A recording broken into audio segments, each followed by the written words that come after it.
আমরা গতদিন আমাদের মেরুরজ্জু এই অংশটুকু পড়েছিলাম, তাই না? আজকে আমরা আমাদের রেচনতন্ত্র নিয়ে পড়ব।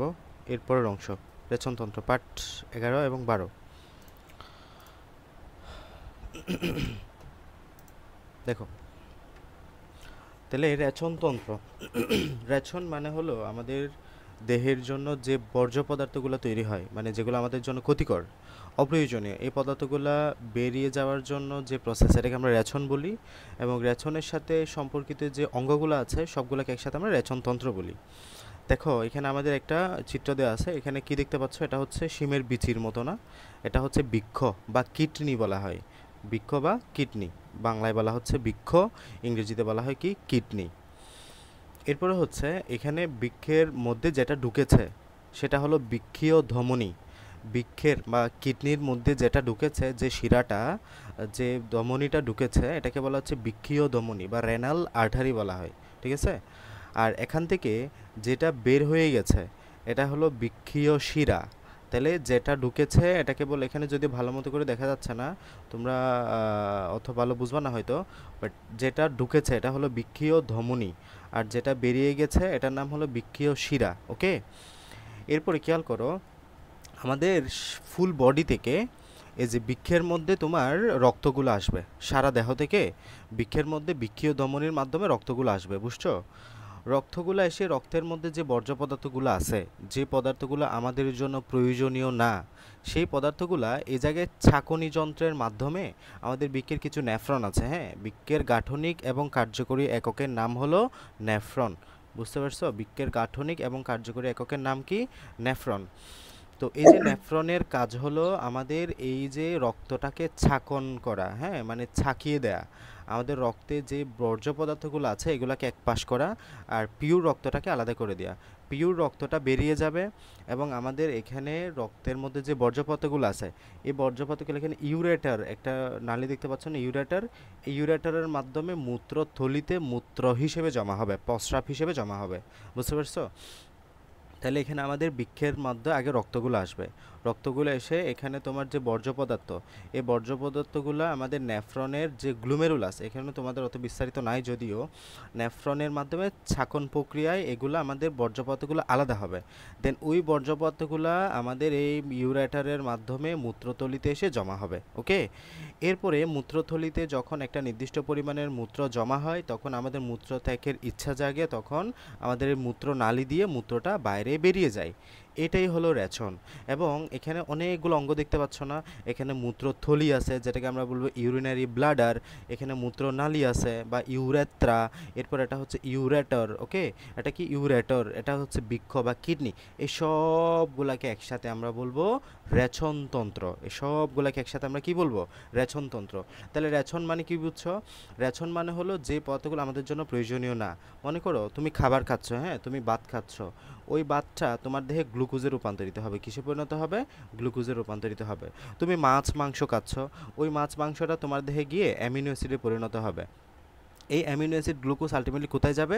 তোমার দেহের প্রত্যেকটা কোষে যাবে। তোমার দেহের প্রত্যেকটা কোষে গিয়ে এরা অ্যাটিপি তৈরি করবে, শক্তি। অ্যাটিপি মানে কি? শক্তি তৈরি করবে। অ্যাটিপি, অ্যাডেনোসাইন ট্রাইফসফেট, বা শক্তি তৈরি করবে। এখন এই শক্তি তৈরি করার পরে এখানে কিছু বর্জ্য পদার্থ তৈরি করে, এখানে কার্বন ডাইঅক্সাইড তৈরি করবে, এখানে তোমার নাইট্রোজেন জাতীয় বিভিন্ন বর্জ্য পদার্থ তৈরি করবে, ইউরিয়া তৈরি করবে, যেগুলো আমাদের দেহের জন্য ক্ষতিকর, এগুলো আমাদের দেহে থাকতে পারবে না। তাহলে এগুলো প্রত্যেকটা কোষ থেকে রক্তে মিশে যাবে, রক্তের মাধ্যমে এই কার্বন ডাইঅক্সাইডে তোমার ফুসফুসের মাধ্যমে আমাদের নিঃশ্বাসের মাধ্যমে বেরিয়ে যাবে। আর এখানে নাইট্রোজেন গঠিত যে বর্জ্য পদার্থগুলো আছে, ইউরিয়া, ইউরিক অ্যাসিড, এই পদার্থগুলো বৃক্ষের মাধ্যমে এসে এখানে ছাঁকন প্রক্রিয়ায় তোমার এই ইউরেটারের মাধ্যমে মূত্র হয়ে মূত্রের মাধ্যমে বাইরে বেরিয়ে যাবে। এটাই হচ্ছে রেচন। ঠিক আছে? তাহলে দেখো, আমরা নাক দিয়ে নিঃশ্বাস ছাড়ি, অতি গরমে আমাদের ঘামে, এগুলো রেচন পদার্থ। এই যে যেগুলো আমাদের জন্য প্রয়োজন না, এই যে তুমি যে নাক দিয়ে যে নিঃশ্বাস ছাড়ছ, এই নিঃশ্বাসে কি আছে? কার্বন ডাইঅক্সাইড আছে। এই কার্বন ডাইঅক্সাইড আমাদের দেহের জন্য প্রয়োজনীয় না, এটা আমাদের দেহ থেকে আমরা বের করে দেই। এগুলো হলো কি? রেচন পদার্থ। অর্থাৎ রেচন পদার্থ হলো সেই সব পদার্থ যেগুলো দেহের জন্য ক্ষতিকর ও অপ্রয়োজনীয়।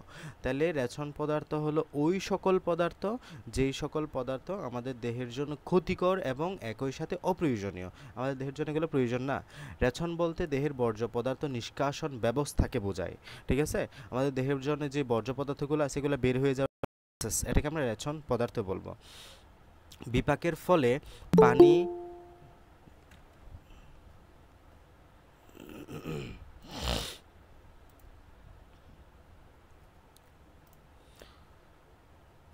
বিপাকের ফলে পানি, কার্বন ডাইঅক্সাইড, ইউরিয়া প্রভৃতি দূষিত পদার্থ দেহে প্রস্তুত হয়। তাহলে এই যে এখানে দেখো না, পানি, কার্বন ডাইঅক্সাইড ইত্যাদি তৈরি হচ্ছে, এগুলো নিয়মিত ত্যাগ না করলে স্বাস্থ্যহানি করতে পারে। এইসব দূষিত পদার্থ দেহের মধ্যে জমে বিষক্রিয়া দেখা দেয়, ফলে মৃত্যু করতে পারে। এই সকল বর্জ্য পদার্থ প্রধানত নিঃশ্বাস, বায়ু মানে হলো আমাদের নিঃশ্বাসের মাধ্যমে বেরিয়ে যাচ্ছে, ঘামের মাধ্যমে বেরিয়ে যাচ্ছে, মূত্রের সাহায্যে বেরিয়ে যায়।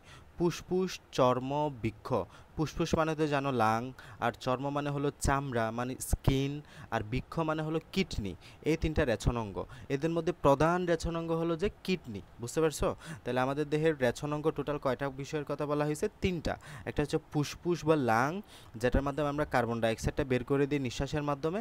একটা হচ্ছে চর্ম বা স্কিন বা চামড়া, যেটার মাধ্যমে আমরা ঘাম হিসেবে বাইরে বের করে দিই আমাদের দেহের বর্জ্য পদার্থটাকে।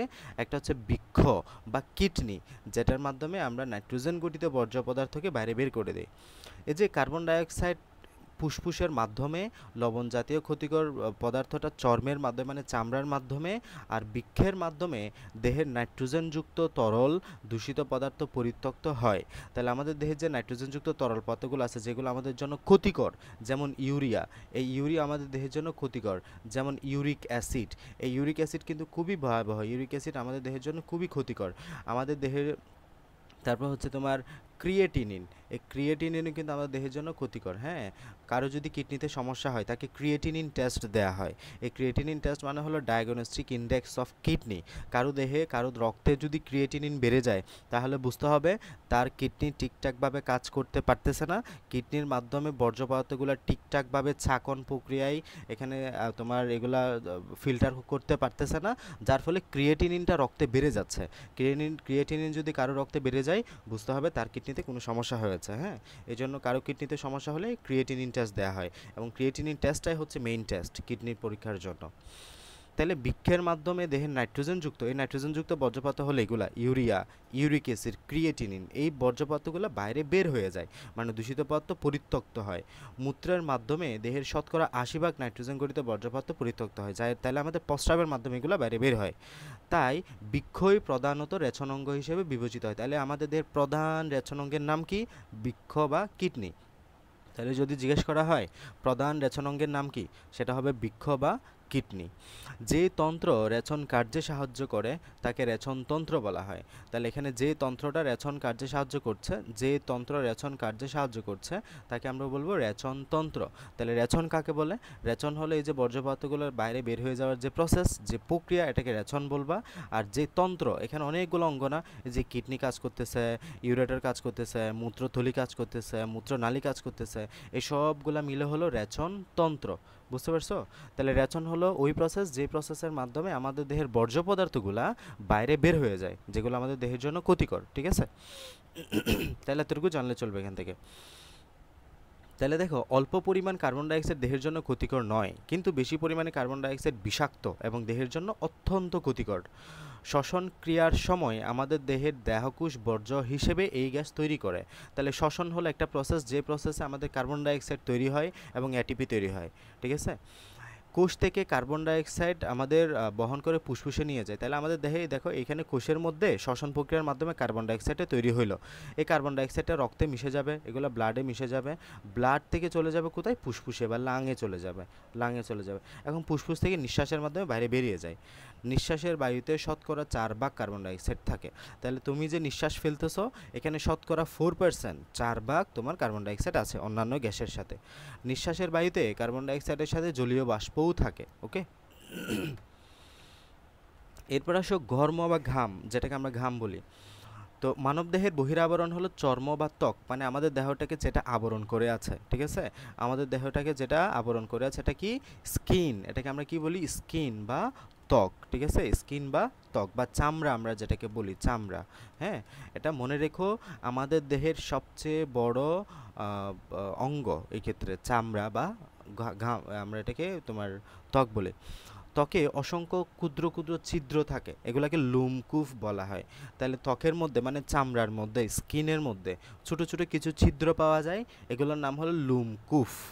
এই সকল লোমকূপ দিয়ে ঘাম বের হয়। এই ঘামে সাধারণত পানির সাথে সামান্য লবণ, দেখবা ঘাম নোনতা হয় কিন্তু, কারণ এখানে লবণ থাকে, সামান্য কার্বন ডাইঅক্সাইড এবং অন্যান্য ক্ষতিকর অপ্রয়োজনীয় পদার্থ থাকে, যেগুলো আমাদের দেহের জন্য প্রয়োজন না। এরপর সবচেয়ে গুরুত্বপূর্ণ হলো মূত্রটা। মূত্রের মাধ্যমে আমাদের দেহের সবচেয়ে ক্ষতিকর যে পদার্থগুলো এগুলো বেরিয়ে যায়। তাহলে বৃক্ষকে মূত্র তৈরির কারখানা হিসেবে বিবেচিত করা হয়। বৃক্ষ মানে কি? বৃক্ষ মানে হলো কিডনি। তাহলে কিডনিকে মূত্র তৈরির কারখানা বলা হয়। এই যে মূত্র তৈরি হয় কোথায়? মূত্র তৈরি হয় কিডনিতে, দেহের পিছনের দিকে। তাহলে আমাদের কিডনি কিন্তু দেহের সামনে না, দেহের পিছনের দিকে, মেরুদণ্ডের দুই পাশে। হ্যাঁ, এই যে আমাদের দেহের পিছনের দিকে, এইখানে তুমি যদি পা আঁকো এই জায়গাটাতে, দেহের পিছনের দিকে যদি মানুষ চিন্তা করো আর কি, হ্যাঁ, তাহলে এই যে এই জায়গাটাতে আমাদের একটা মানুষের কিডনি থাকে। তাহলে মেরুদণ্ডের দুই পাশে দুটা কিডনি থাকে। বৃক্ষ ছাঁকনির মতো কাজ করে। কেন ছাঁকনির মতো কাজ করে? এই যে মনে করো রক্তটা আসতেছে, রক্তটা আসার সময় এখানে বর্জ্য পদার্থ সহ নিয়ে আসতেছে, ঠিক আছে? মনে করো যে আমি একটা যদি আঁকি, এই জায়গায় মনে করো এটা হচ্ছে কিডনি, হ্যাঁ, এটা হচ্ছে কিডনি, হ্যাঁ, এটা হচ্ছে তোমার কিডনি। এরপরে এটা হচ্ছে তোমার কিডনি। এই কিডনিতে তোমার এখন রক্ত আসবে। রক্ত কী নিয়ে আসবে? এখানে রক্তর সাথে তোমার কি কি আছে? রক্ত প্লাস বর্জ্য, মানে দুটাই আছে, বর্জ্য পদার্থ সহ আছে। এখন কিডনি কি করবে? এই বর্জ্যটাকে এখানে ফিল্ট্রেট করবে, এখানে ফিল্ট্রেট করবে, ফিল্টার করবে, হ্যাঁ, ফিল্টার করবে। ফিল্টার করার মাধ্যমে বর্জ্যটাকে পাঠায় দিবে একদিকে, এই যে বর্জ্যটাকে পাঠায় দিবে একদিকে, আর পিওর রক্তটাকে আবার আগের মতো করে পাঠায় দিবে। তাহলে এখানে দেখো, এই কিডনির কাজ হলো রক্ত থেকে বর্জ্যটাকে আলাদা করে দেয়া। রক্ত থেকে বর্জ্যটাকে আলাদা করে দিচ্ছে না, এই যে বর্জ্য পদার্থ একদিকে পাঠিয়ে দিছে, পিওর রক্তটা আবার আলাদাভাবে আমাদের দেহে ঢুকে যাবে। তাহলে এই বর্জ্যটা এরপরে আমাদের তোমার প্রস্রাবের মাধ্যমে বাইরে বেরিয়ে যাবে।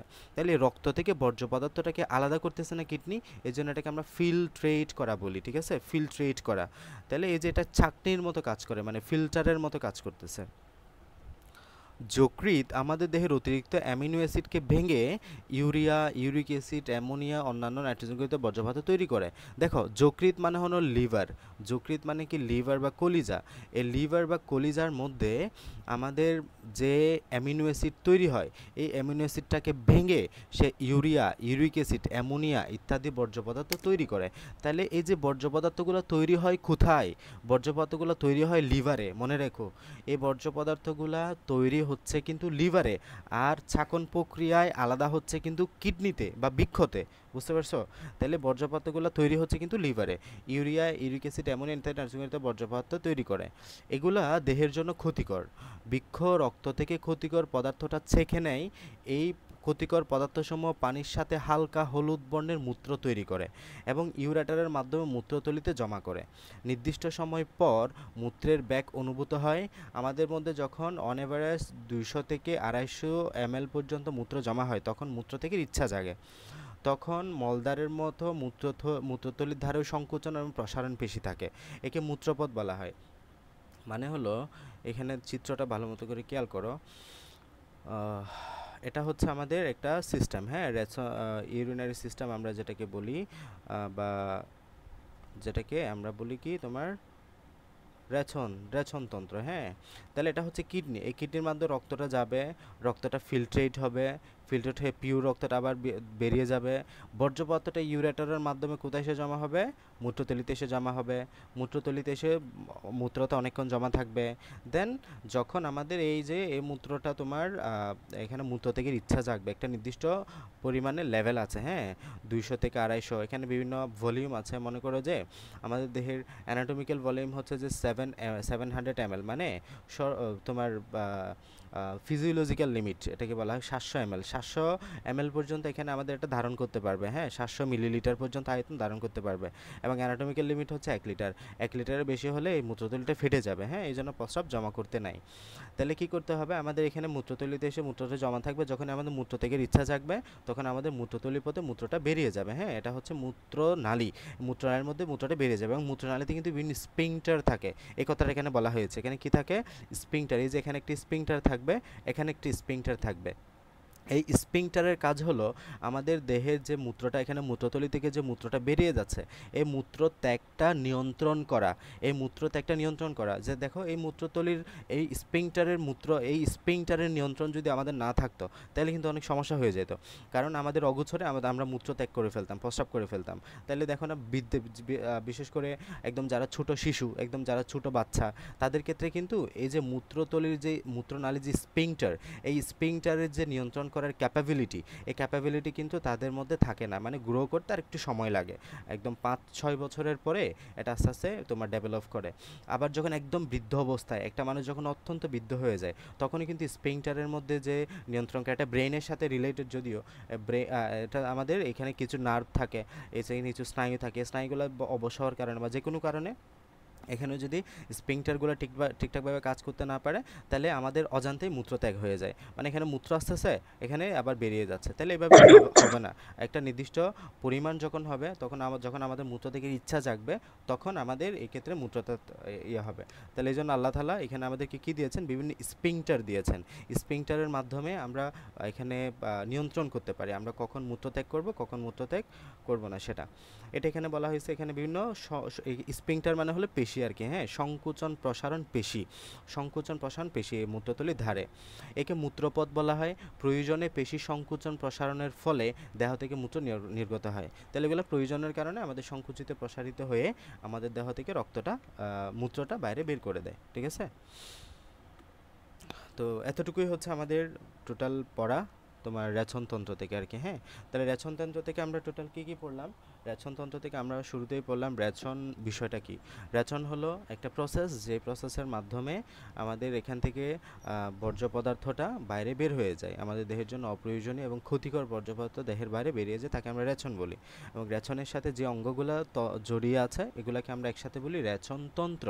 রেচনতন্ত্র, রেচনতন্ত্রের মধ্যে কি কি পাবা? বৃক্ক পাবা, ইউরেটার পাবা, মূত্রনালী পাবা, মূত্রথলি পাবা ইত্যাদি। এবং এর মধ্যে আমরা পড়লাম তোমার টোটাল 3টা বিষয়, একটা হচ্ছে ঘাম, মূত্র, হ্যাঁ, এবং আরেকটা পড়লাম যে তোমার কার্বন ডাইঅক্সাইড বা ফুসফুসের মাধ্যমে যেভাবে বেরিয়ে যায় এটা। তাহলে ফুসফুসের মাধ্যমে আমাদের কার্বন ডাইঅক্সাইডটা নিঃশ্বাসের মাধ্যমে বেরিয়ে যায়, এবং নিঃশ্বাসের বায়ুতে শতকরা 4 ভাগ এই কার্বন ডাইঅক্সাইডটা থাকে। এরপর হলো ঘামের মাধ্যমে বেরিয়ে যেতে পারে।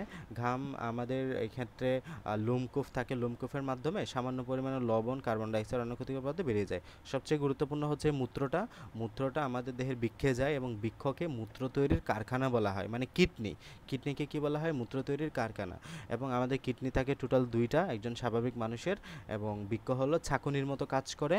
এবং এই যে amino acid, urea, uric acid, এগুলো কোথায় তৈরি হয়? যকৃতে তৈরি হয়, এবং এগুলো আলটিমেটলি আমাদের দেহের জন্য ক্ষতিকর। এই ক্ষতিকর পদার্থগুলো হালকা হলুদ বর্ণের তোমার মূত্র তৈরি করে। এই হালকা হলুদ বর্ণ কেন? কারণ ইউরোক্রোম নামক একটা রঞ্জক পদার্থ থাকে মূত্রের মধ্যে। ইউরোক্রোম নামক একটা রঞ্জক পদার্থ থাকে বিধায় মূত্র হালকা হলুদ বর্ণের হয়। এই হালকা হলুদ বর্ণের মূত্রটা বাইরে আমাদের মূত্রতলিতে এসে জমা হয়। মূত্রতলি থেকে যখন আমাদের মূত্রত্যাগের ইচ্ছা জাগে, তখন আমাদের এখানে কিছু স্পিংটারের মাধ্যমে আলটিমেটলি বাইরে বেরিয়ে যায়। এটা হচ্ছে মূত্র বিসর্জন। তাহলে টোটাল এতটুকুই হচ্ছে আমাদের রেচনতন্ত্র নিয়ে পড়াশোনা। এতটুকু কি কার কোনো সমস্যা আছে? বলতে পারো থাকলে। যুবরাজ, তুমি কি বুঝতে পারছো?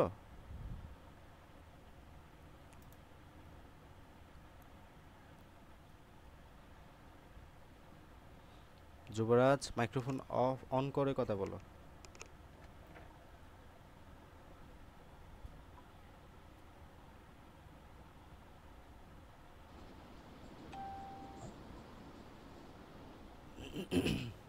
মাইশা, বুঝে গেছে কি? জি স্যার, বুঝছি। ওকে, কোনো প্রশ্ন আছে?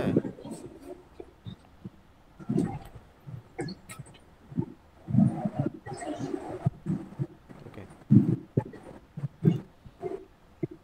তাহলে দেখো, আমরা গতকাল স্নায়ুতন্ত্র নিয়ে পড়াশোনা করছিলাম। স্নায়ুতন্ত্রের মধ্যেও আমরা বেশ কিছু টপিক পড়েছি।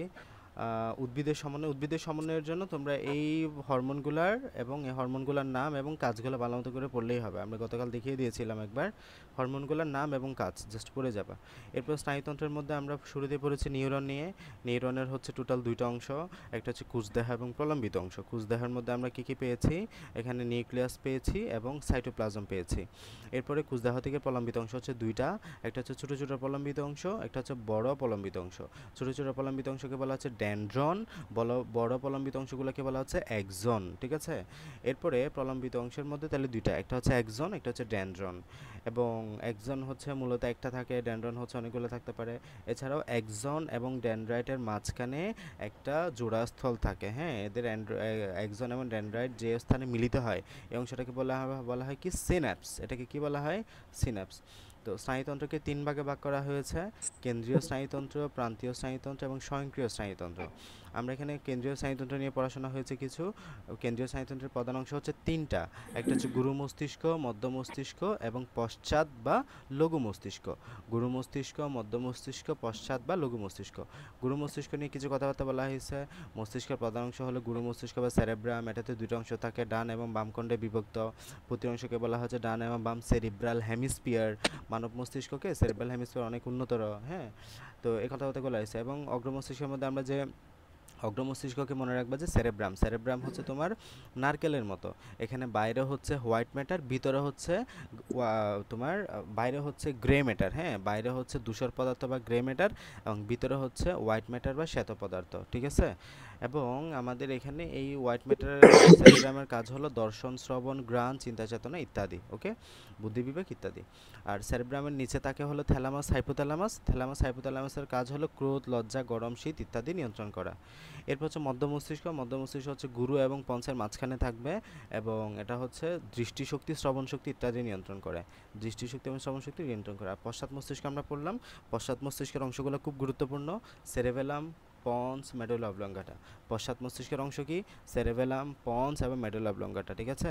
সেরেবেলাম এবং পন্সের মধ্যে আমরা পেয়েছি এটা হলো মস্তিষ্কের যোজক। পন্সকে আমরা কি বলা হয়? মস্তিষ্কের যোজক বলা হয়। গুরুত্বপূর্ণ কোয়েশ্চেন। মেডুলা হচ্ছে আমাদের হৃদস্পন্দন, খাদ্য গ্রহণ, শ্বসন ইত্যাদি কাজ নিয়ন্ত্রণ করে। এরপর আমরা মেরুরজ্জু পড়েছি। মেরুরজ্জুর মধ্যে আমরা দেখেছি যে এটা হলো মস্তিষ্কের ঠিক উল্টা। এটা হচ্ছে নারিকেল বলছি না, আমাদের দেহে সেরিব্রামের মধ্যে বাইরে হচ্ছে তোমার ধূসর পদার্থ, ভিতরে হোয়াইট পদার্থ, শ্বেত পদার্থ। আর এই ক্ষেত্রে উল্টা, মেরুরজ্জুর ক্ষেত্রে বাইরে হচ্ছে শ্বেত পদার্থ এবং ভিতরে হচ্ছে তোমার ধূসর পদার্থ, উল্টা, ঠিক আছে? প্রতিবর্ত চক্র আমরা দেখলাম। প্রতিবর্ত চক্রে আমরা দেখলাম কিভাবে আমাদের একটা এখানে তোমার যদি একটা মশা কামড়ায় তাহলে কিভাবে এটা যায়। আমরা গতকাল এটাও তোমাদেরকে পড়তে বলছি, এই পিন ফুটালে কিভাবে এটা যায়। তাহলে দেখো এখানে পিন যখন তুমি এখানে ফুটাচ্ছ, একটা পিন যখন তোমার ত্বকের মধ্যে ফুটতেছে, এখানে যে গ্রাহক যন্ত্র আসে স্কিন, এই স্কিন থেকে অনুভূতিবাহী স্নায়ুটা ফার্স্টে চলে যাবে তোমার এখানে প্রতিবর্ত কেন্দ্রে। প্রতিবর্ত কেন্দ্রে গিয়ে এখান থেকে আমাদের এখানে সে সিগন্যাল দিবে তোমার আজ্ঞাবাহী স্নায়ুকে। আজ্ঞাবাহী স্নায়ুর মাধ্যমে এখানে সে ঐচ্ছিক পেশিকে সিগন্যাল দিবে। দেন ঐচ্ছিক পেশিটা এসে এখানে তোমার এখান থেকে হাত সরিয়ে নেবে। এভাবে করে আমাদের কাজটা হয়, ঠিক আছে? তাহলে এটা হচ্ছে প্রতিবর্ত ক্রিয়া। এরপর আজকে আমরা রেচনতন্ত্র নিয়ে পড়লাম। তো এতটুকু হচ্ছে আমাদের অধ্যায় সমন্বয় এবং নিঃসরণ, ঠিক আছে? আমরা এই অধ্যায়টা শেষ করলাম গত 2 ক্লাসে। কারো কোনো সমস্যা আছে এতটুকুতে?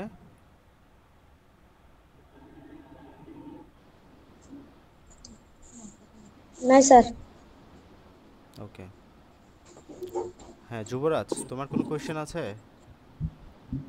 স্যার না। ওকে,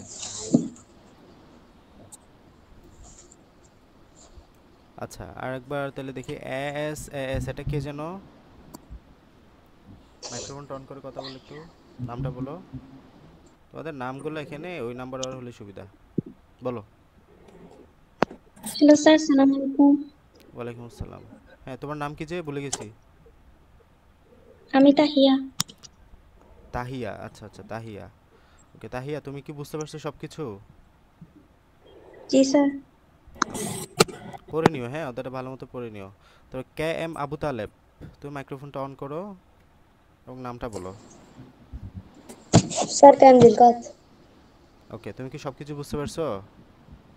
জি স্যার, বুঝছি। ওকে। মাইশা ইফাস, এমডি ইফাস, তুমি সবকিছু বুঝছো? হ্যাঁ স্যার, বুঝতে পারছি। ওকে, তোমার নাম কি? এখানে ইফাস লেখা যে। সাদিয়া। সাদিয়া, ওকে। এটা কার আইডি থেকে আসছে? ওকে, ঠিক আছে। শাহরুন, শাহরুন, তুমি তোমার নামটা বলো।